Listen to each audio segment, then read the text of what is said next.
કરવી છે દેવાયત ખવડ અને ભગવતસિંહ ચૌહાણ વચ્ચે બબાલનો કેસ, જેમાં દેવાયત ખવડ અને ભગવતસિંહે આગોતરા જામીન અરજી કરી છે। અમદાવાદ ગ્રામ્ય સેશન્સ કોર્ટમાં આગોતરા જામીન અરજી કરી। આજે આગોતરા જામીન અરજી પર સુનાવણી થવાની છે।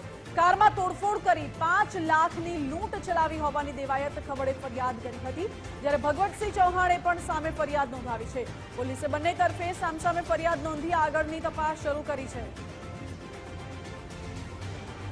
જો કે દેવાયત ખવડ અને બીજી તરફ ભગવતસિંહે પહેલાથી જ આગોતરા જામીન અરજી કરી લીધી છે। અમદાવાદ ગ્રામ્ય સેશન્સ કોર્ટમાં આગોતરા જામીન અરજી કરી હતી, ત્યારે અમદાવાદ ગ્રામ્ય સેશન્સ કોર્ટમાં આ આગોતરા જામીન અરજી અંગે સુનાવણી થવાની છે। જાણકારી છે કે કારમાં તોડફોડ કરી 5 લાખની લૂંટ ચલાવવામાં આવી હોય તેવી ફરિયાદ દેવાયત ખવડે કરી હતી, જ્યારે બીજી તરફ સામા તરફ ભગવતસિંહ ચૌહાણે પણ પોલીસ ફરિયાદ નોંધાવી છે। પોલીસે હાલ તો સામસામે બંને પક્ષે ફરિયાદ નોંધી છે, આગળની તપાસ પણ તેજ કરી છે અને અમદાવાદ ગ્રામ્ય સેશન્સ કોર્ટમાં બંનેની આગોતરા જામીન અરજી હતી તે અંગે સુનાવણી પણ થવાની શક્યતા છે।